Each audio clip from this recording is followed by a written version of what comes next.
Hi, I'm Ernie, And I'm Ben. and this is Budget Nerds.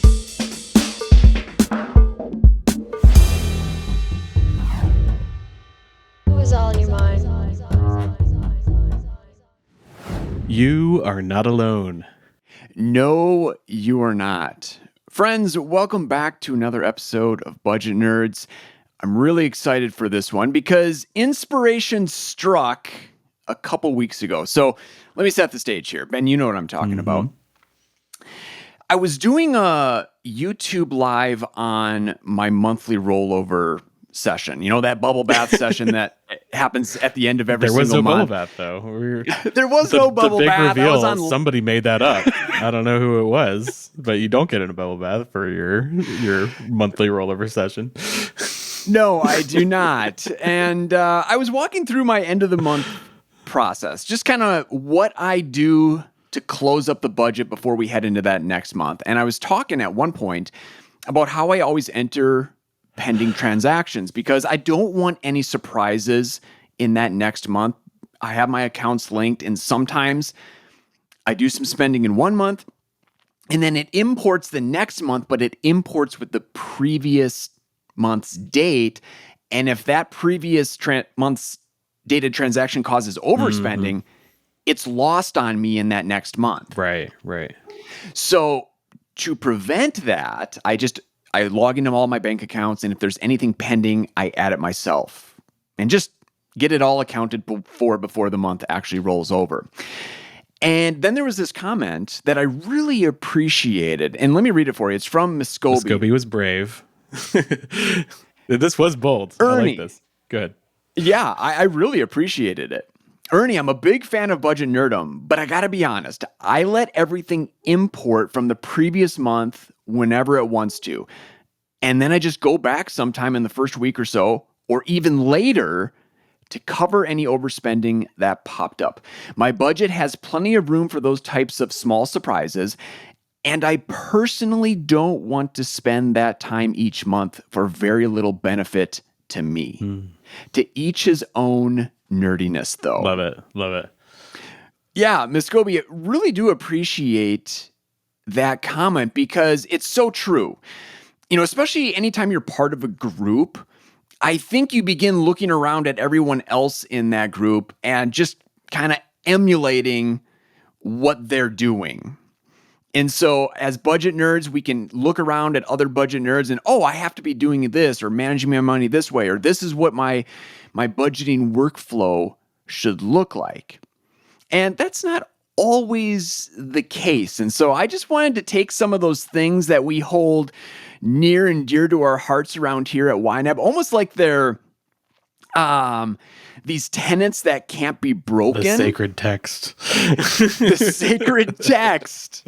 And we'll just talk about, does that have to be followed to the T? Yeah. So this is about bending the rules a little bit. Not the rules. Not the rules, not the full rules, but like just those unspoken, or spoken little habits that we talk about. We did an episode called, I think it was the 7 Habits. Is it 7 Habits? Yeah, 7 Habits of Successful YNABers. This is like the anti-7 Habits of Successful YNABers a little bit. It's like we're looking at a lot of those things and being like, do you really have to do that all the time?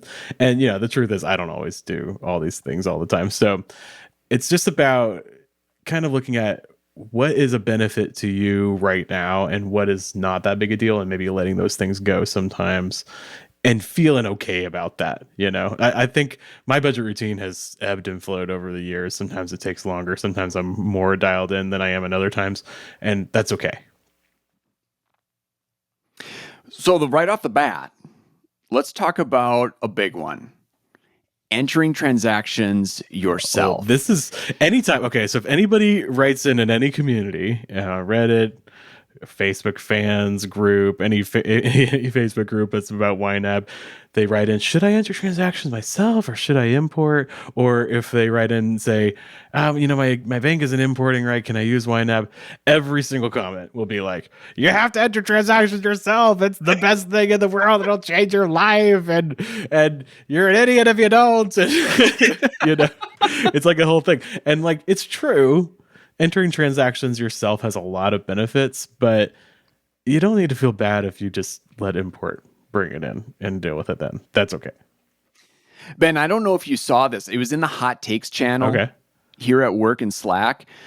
And someone, I know who it is. I'm not going to mention their name. Don't want to out them. I don't know out them, but it was a great hot take. And it was something along the lines of, I can still feel in complete control of my finances by importing everything. Excuse me. And it was, yeah, absolutely. And, yes, like you said, there are a lot of benefits to entering yourself, especially if you're just getting started with YNAB. You're trying to dial in your finances, gain that control.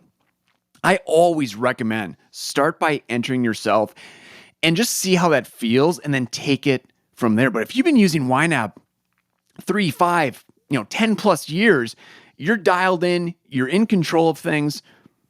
Maybe you don't have to enter any transactions yourself. Maybe let everything import. Yeah, because you're still going in, looking at those transactions, approving them, giving them a category if they need to. So you're still pretty engaged. I think sometimes we compare habits of one YNABber to habits of another YNABber, But in this case, if you compare a YNABber to somebody who isn't budgeting at all, if you're just letting things import, you're way more engaged with your spending than the average person, right? So I don't think it's something that you need to worry about too much. If you just let it import, you're still pretty engaged, and also you're getting the insights of your budget, even if you're not looking at every single transaction and agonizing over it, And so to kind of go off the pending transactions conversation that started this whole episode, at the end of the month, yeah, you've got wiggle room. You've got plenty of cash in the budget. You don't have to worry about those surprise overspending situations. And you have it already built into your workflow to go back and cover any overspending. You're probably good to go. Yeah, and I don't just enter pending transactions when the month is about to roll over. I enter them every day, every time I budget. If I haven't entered it already, I'll enter the pending transactions. I'm not so sure if I do that. So I feel like I've had this when I reconcile every day. I've had this tension where I'm like, do I really need to be open up the bank and looking at those pending transactions? Like, I know they're going to import. Is it that big a deal if I wait? And I often think that I could probably save a little time and just not worry about it, but I just can't do it. Like, that's just something about me is just like, I guess it's more about security. So I'm not so sure that entering those pending transactions is about security, or is about following the method, or about making sure that I'm super up to date. It's more about just making me feel good, like making me feel like I've checked off a box. I've done what I need to do to feel like I'm on top of my finances for the day. And I'm not so sure it's really about clarity. Maybe it's just about a thing deep inside me that just needs a scratch that needs to be itched. I don't know. That's what it is for me. Yeah.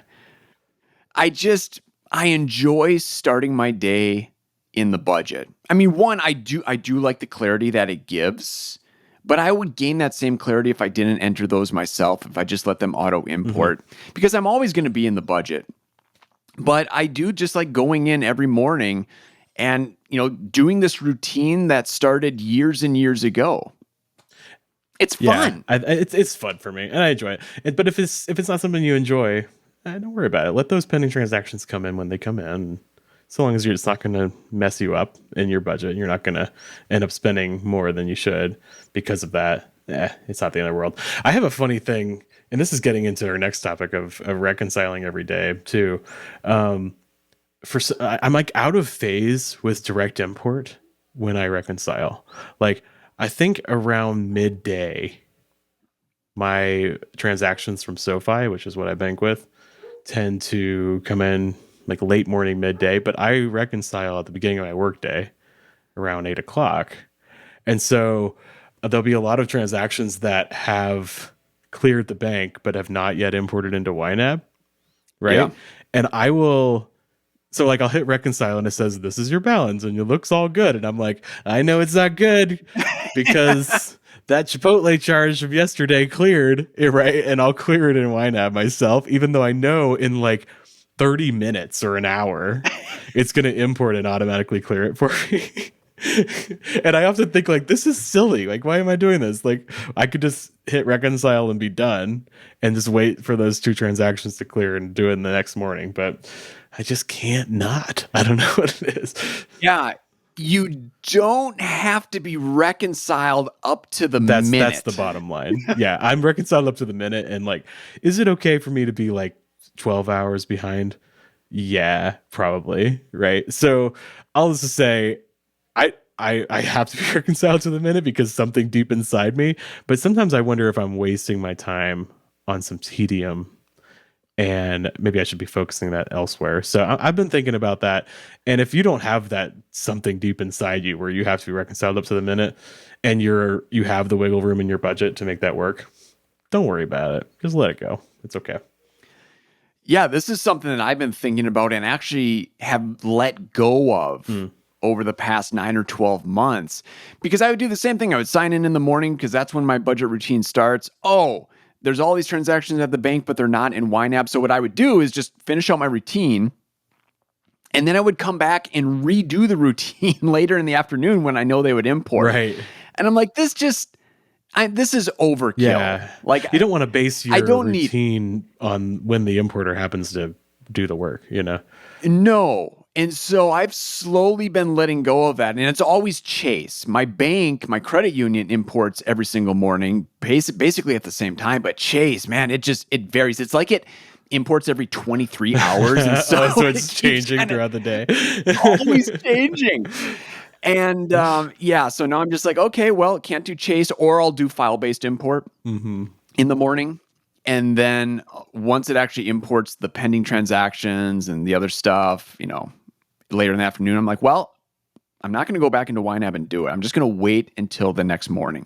Because again, I'm within that 24-hour window. That's good enough for me. Doesn't need to be up to the minute reconciled. Man, if you know intuitively the time of day that your bank imports transactions, then you're a proper budget nerd, let me tell you. But you know what? You're also a proper budget nerd if you don't, because you don't reconcile every single day. So there you go. Yeah.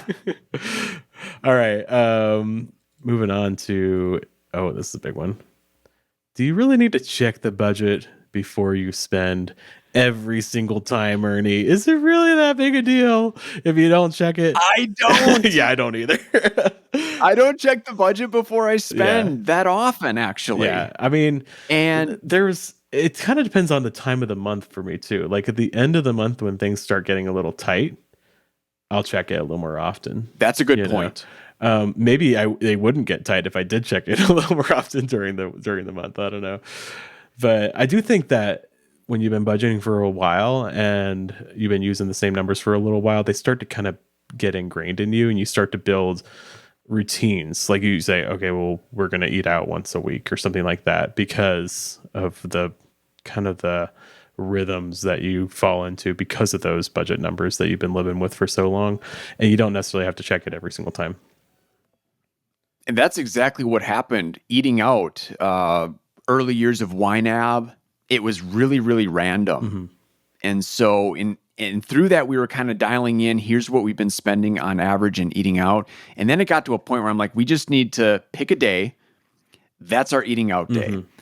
And then if we have a little bit extra, maybe there can be a trip or two extra throughout the month. But getting in that rhythm of every single Friday, it's like, I know at the start of the month, even in the middle of the month, I have this sense of where we're at and what we need to spend with this next meal to keep us on track. Yeah. There's kind of a few different things that the budget does for you as far as checking specific categories. There is, can I afford this thing right now? Like I'm about to go to the restaurant. Do I have money in the dining out category? Right. But then there's also like, generally, am I on track for the month? Like, yes. Am I on pace? Will I have enough for next 2 weeks if I go out to eat now? That kind of a vibe. And that's more of a vibe of like just kind of keeping an eye on the number, not necessarily looking at it every single time. And then there's also like more long term. Like, am I going to reach my bigger goals over the next 3 or 4 months based on the general way I'm spending my discretionary income? So there's a few different time scales that the budget helps you with, and it's not the end of the world if every single time you don't look at that immediate time scale. As long as you got a general view, I think it's really helpful.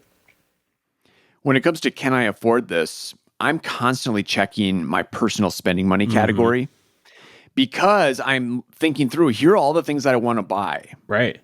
and just comparing those amounts to what I actually have and just trying to plan out purchases over the next few months. Well, So and that one's particularly that true too, because it's very broad. Like, you could spend that on dining out by yourself, or just random like items you want to buy. It could be a lot of things, so it's harder to pin down what the pacing is. You know what I mean? yeah. So I think it helps to look at it a little more often. But I will say, especially if there's any new budgeters, new YNABers listening, checking category balances when you're first getting started, especially if the money is really Mm-hmm. tight, is so helpful. I mean, that's when things started to change for Christy and myself, where a lot of times we would just spend, not really look. And then come payday, we had all these overspent categories. And so the first thing we had to do with that new paycheck is pay back those categories. So I just got paid, but I can't use that full paycheck moving forward. And that just, I could never get ahead until we stopped overspending those categories. And to do that, it required us to every time check the budget, see what's available. If it's not there, then there's a decision. Do I pause, hold off on this, or do I move the money from somewhere else and make that trade-off? Yeah.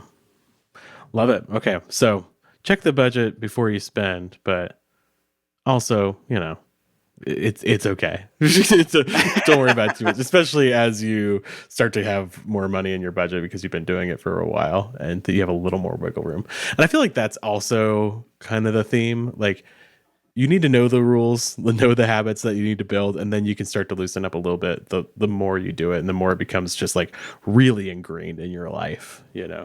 So there's a lot of that. Okay, on to the ones that Ernie does better than me here. Track loans and investments. Let's talk about this. This is something I diligently do every single Mhm. month. I track the 401s, the Roths, and I'm keeping up with our mortgage loan, where we're at with that balance. And a lot of folks probably are watching those videos or watching my workshops when I mention that and thinking, oh, I got to track that. So I'm going to, they just add all of the accounts that they have and it becomes overwhelming instantly. You don't have to add those things. You don't have to add the loan accounts. You don't have to add the investments accounts.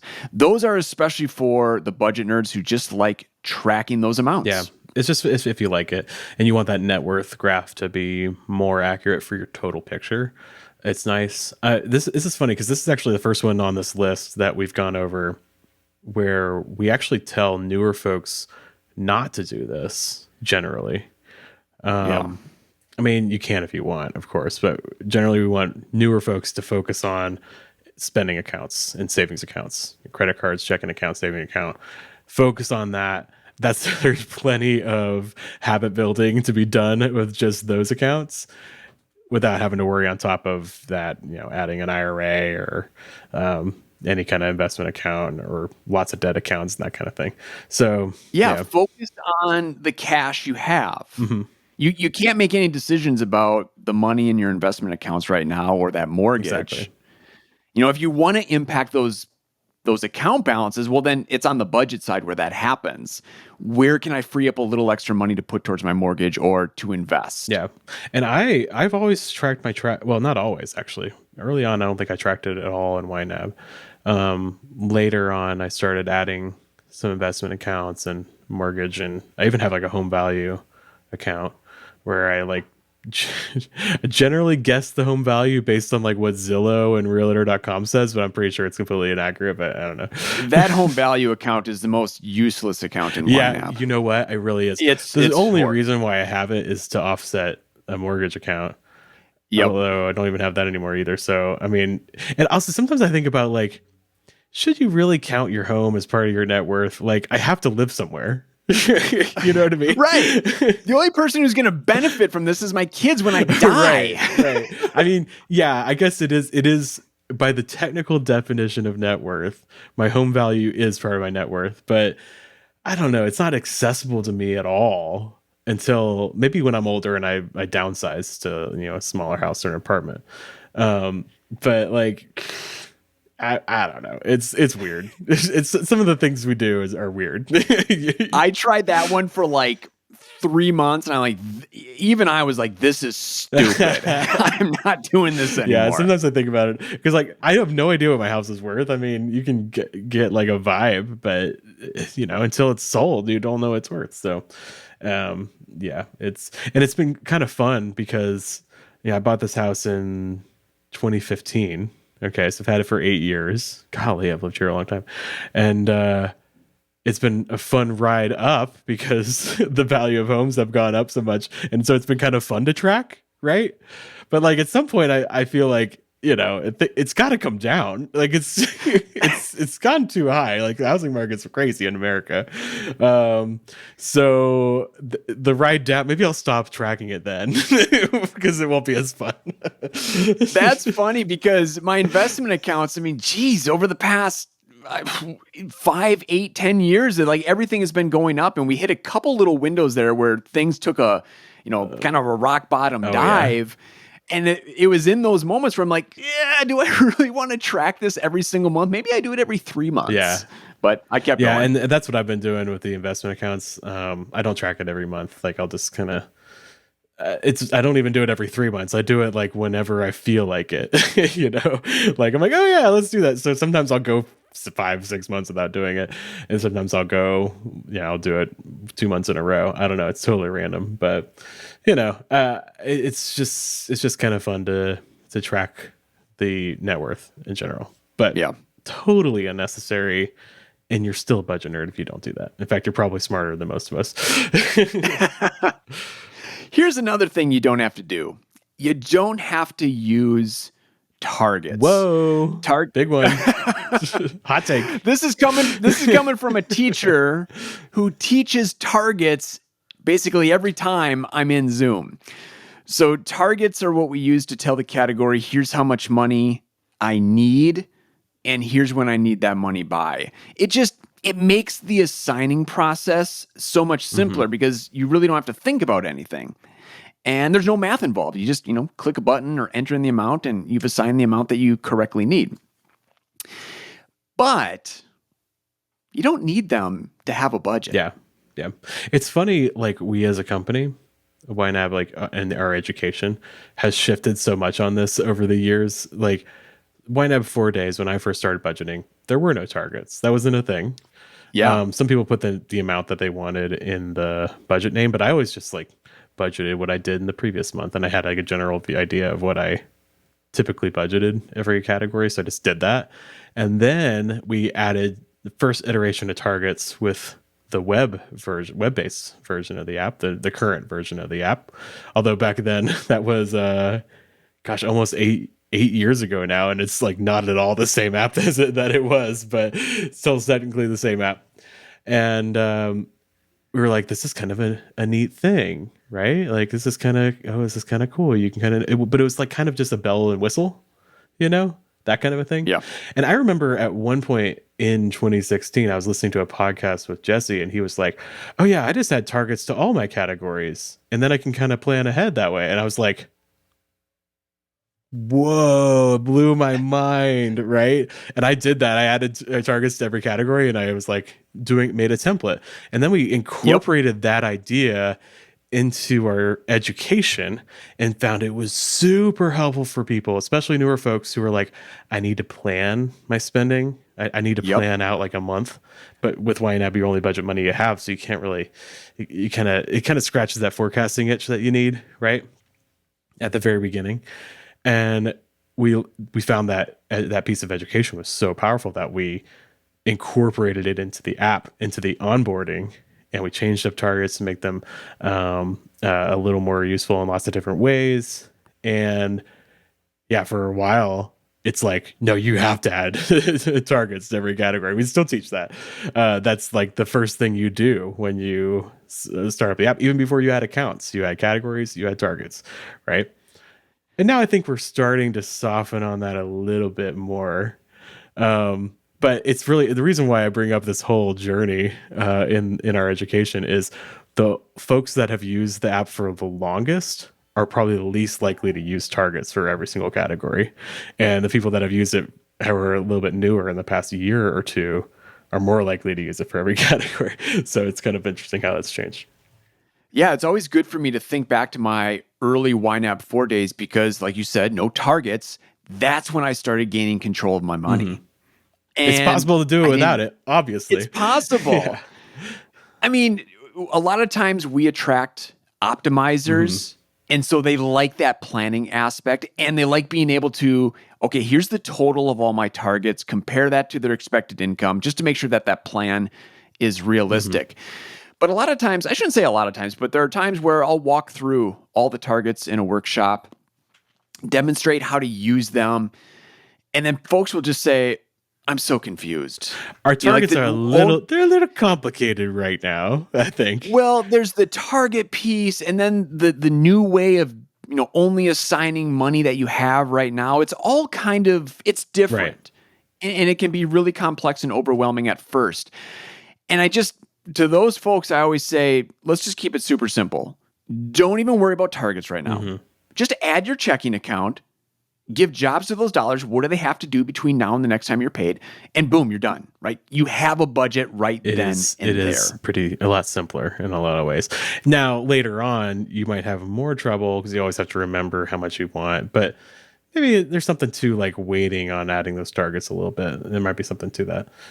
Or not do it at all. I mean, like I said, it works. It works fine. And you've softened on this a little bit too, because you've gotten to where your template doesn't match your income necessarily. So it's not quite as much of like a true, like perfect matchy template, right?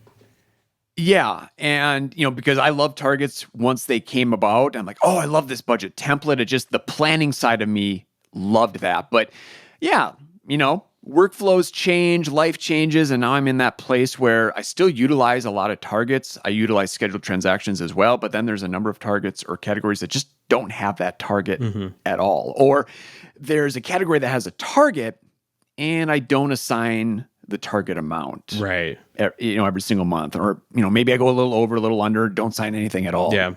Or maybe just use the simplest version of a target, which is a monthly savings builder target. That's just saying, no matter what, I'm going to put X amount to this category every month. None of the shenanigans with like topping off from the previous month or like doing all these calculations. It's funny. I think this is true too of people that have been using YNAB longer, because targets have gotten much more complex and much more powerful over the years. You can do a lot of math. You can do a lot of automation with it. But almost all my categories are just monthly savings builder targets. It's just, this is how much I want to put in there a month. I don't need YNAB to do a bunch of calculations for me. And I do have a few where it's needed for spending and, it does some fancy stuff, but mostly it's just, I just tell YNAB how much I want to put in there and I put it in there. So that's all there is to it. Yeah. A lot of time can be wasted with those targets. I always think of your spreadsheet that you created to optimize your subscriptions category. Oh my gosh, that stupid spreadsheet where I'm just like, and that's what that's what we do as YNABers, as budget nerds, as optimizers. So we have to give ourselves some freedom there to break away from those practices. I mean, normally every time I make a spreadsheet, I'm like, this is the most elegant, beautiful thing. It's like, it's a baby, I love this. That spreadsheet was just an atrocity. It was just, it was hacky. It was dumb. And then I'm like, okay, with this amount in the category and this amount of the subscriptions amount, pulling out every month, I'm going to be fine until 2027. And then that's going to go negative.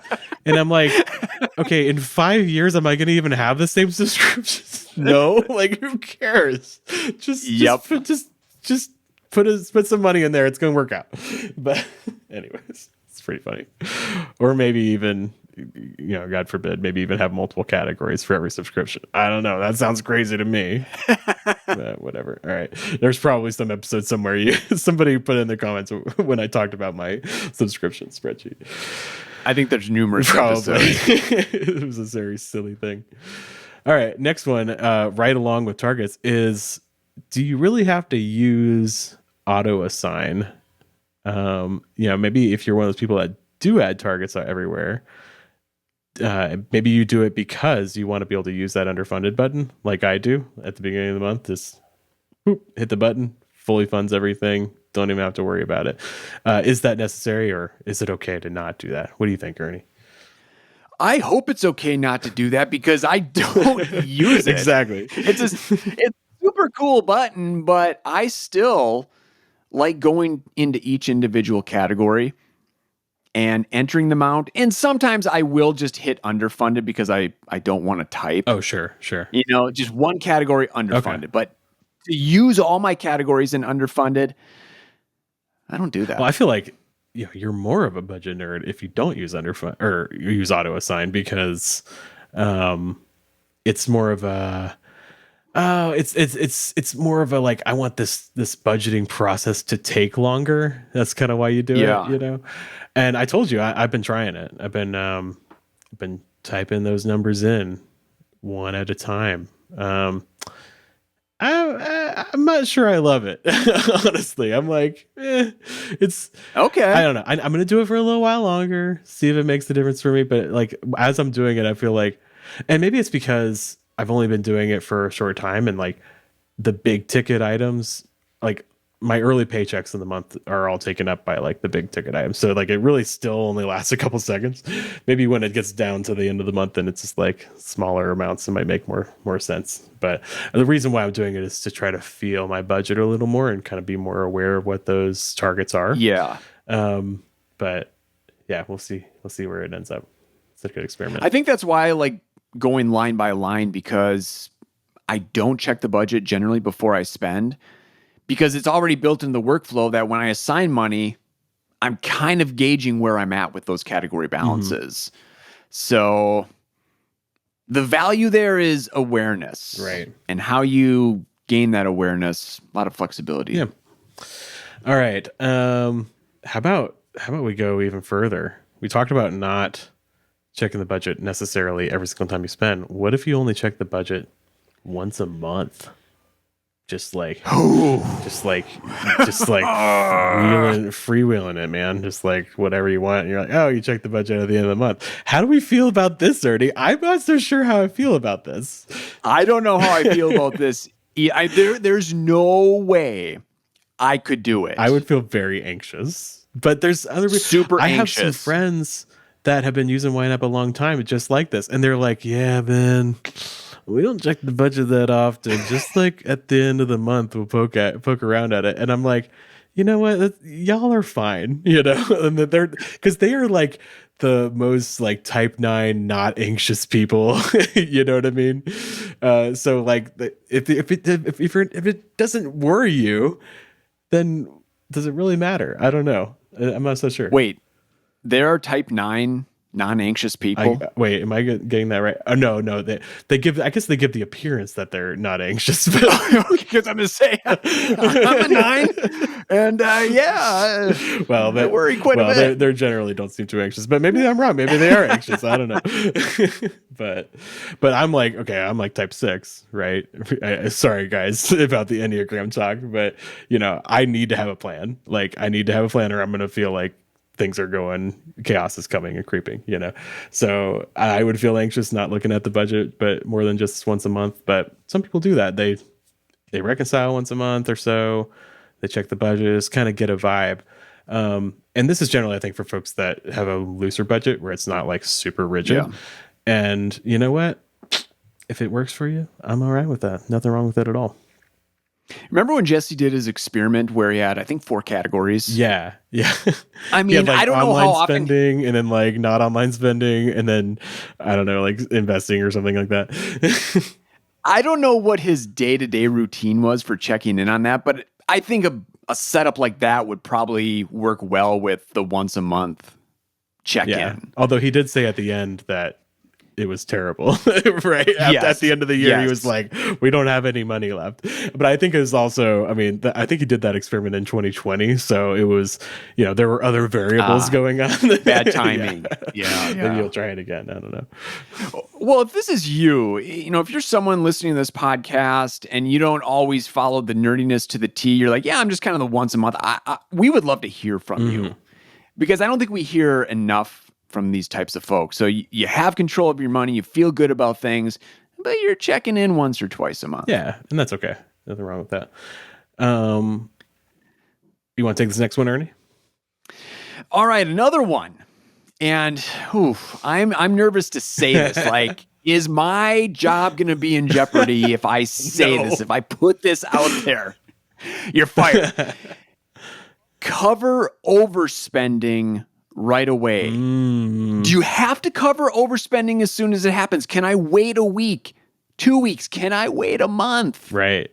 I think there's a threshold for everyone, because if you have $1,000 in your budget and you're $1,000 overspent in a category, your budget is useless, right?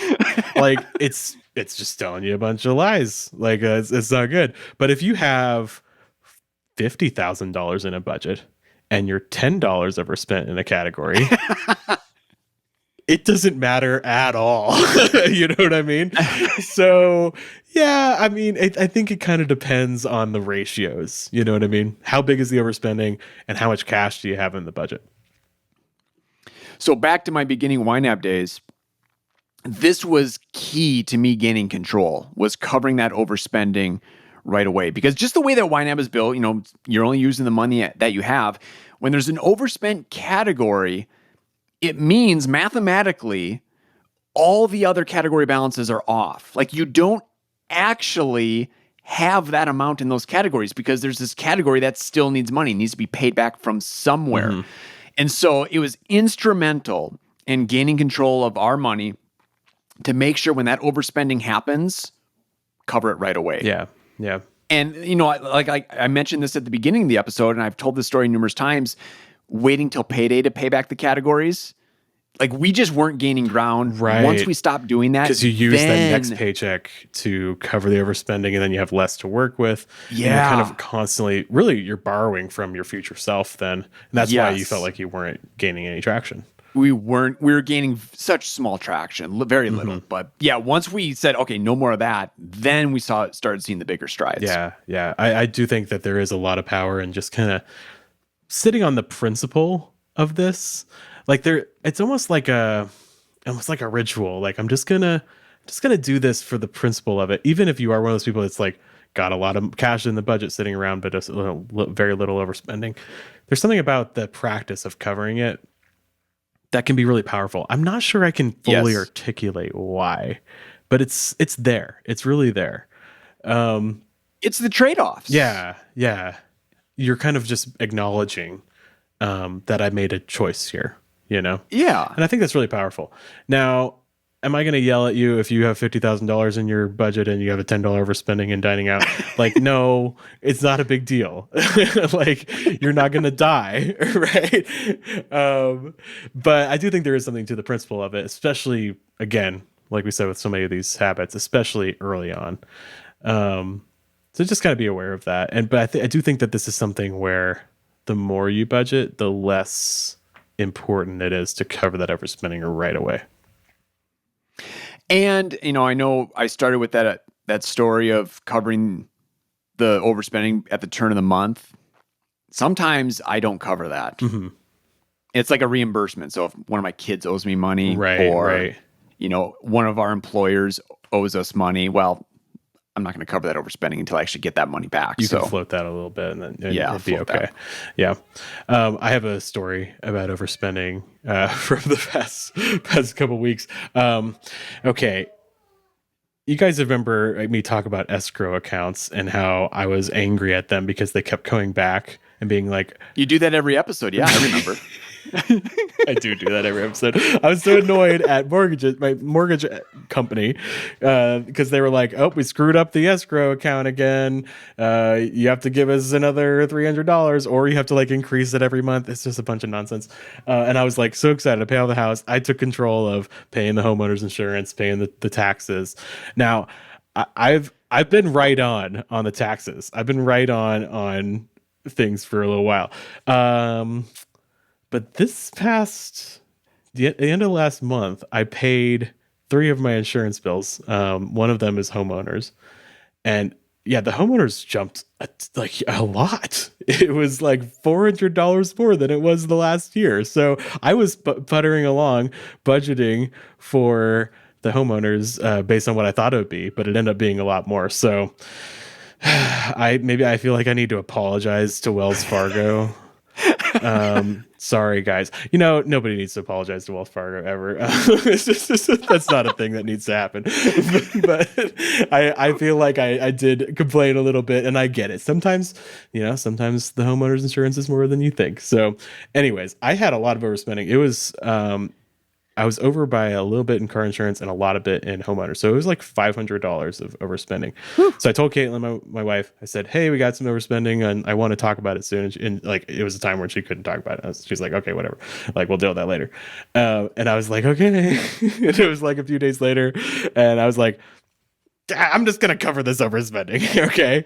But she had told me, she had said, "Just wait, I want to talk about it because it's a large amount," right? Because I said, like, "Can I just cover this now?" It was with like moving some money around from other categories. You're looking at that notification on the app. Like, she was like, "No," needs attention. She was like, "No, you need to wait because we need to talk about it because that's a lot of money." And I'm like, "Yeah, you're right."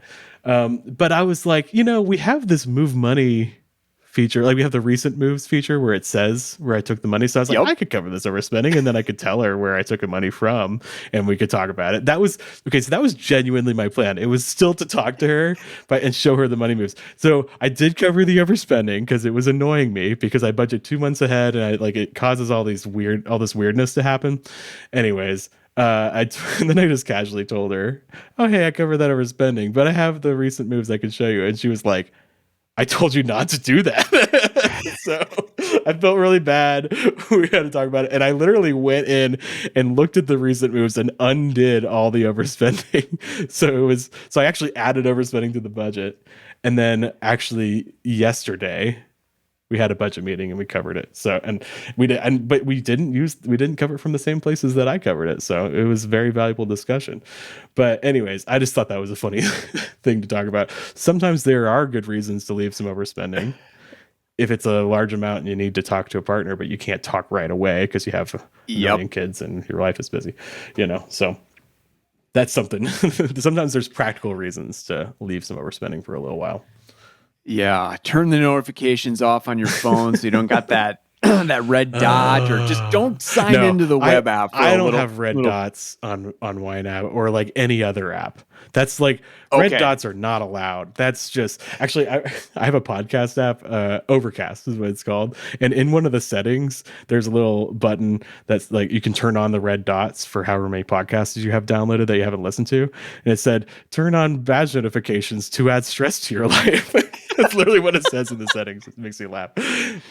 I really should turn mine off. Yeah, just get rid of that because you're in the budget all the time anyway. You don't need that. That's the thing. I don't need to know when there's new transactions. You're gonna get it 3 times a day, so don't worry about it. All right. The final thing that we have, you don't have to look at reports.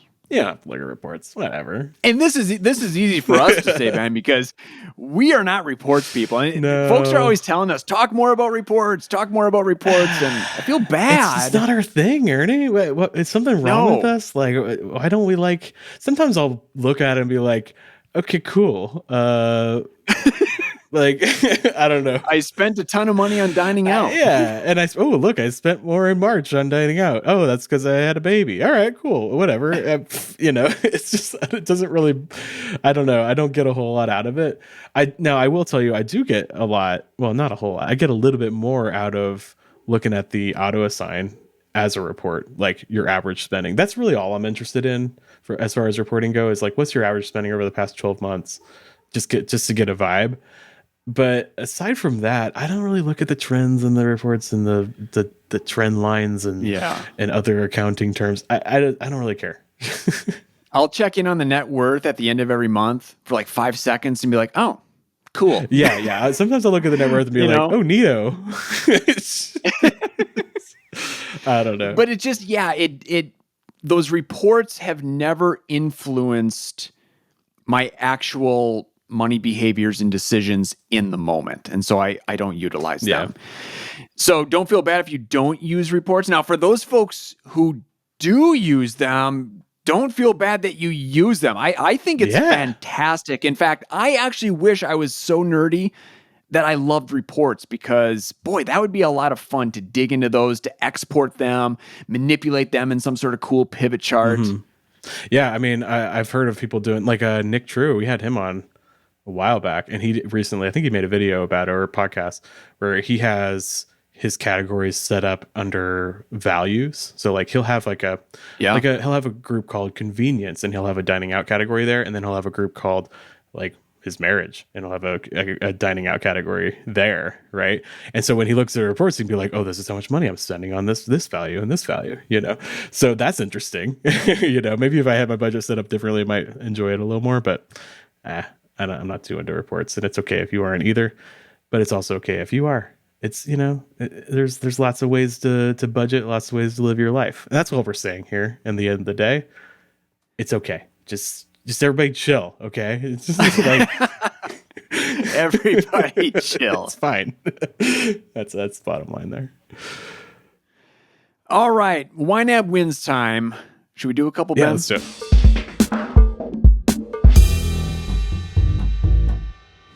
Who's all in your mind? All right, my win comes from John. John emailed in. Sometimes I get roped into a sales call or marketing call. Who doesn't, John? That's true. One guy was going to give me loyalty points if I listened to a sales pitch about a vacation promotion. At the end, I told him I couldn't pay because we had not budgeted for it, and I would have to talk to my wife first. Doesn't she trust you? He asked. I explained that the reason that she trusted me was because of the way that we've budgeted together. I told him about how every dollar has a job and proceeded to promote YNAB to him for 10 minutes. I had him look up the website. I love this. Who's selling who? I know, right? I love this. By the end, the seasoned salesman couldn't think of anything to say to get me to spend off my plan and gave up. I was able to opine about my budgeting passion and get out of a high pressure sales deal and get the rewards points for listening to the sales pitch. So basically, YNAB has given me a great excuse for buying everything. The more a salesperson pushes, the more they get to hear about YNAB. I love that. All the sales tactics just don't work. They don't work. Well done, John. And that's really cool how you and your wife are on the same page, especially with budgeting, and you stand strong in that. So kudos to both of you. I love when he was like, doesn't your wife trust you? It's like, well, the reason why she trusts me is because of this. So I'm not going to betray that trust today with you. Oh, man, I just had a window sales guy come to the door the other day, and I'm a Enneagram 9, right? So I just can't say no. So I just sit there and I listen to the whole sales pitch, and he keeps pushing and pushing.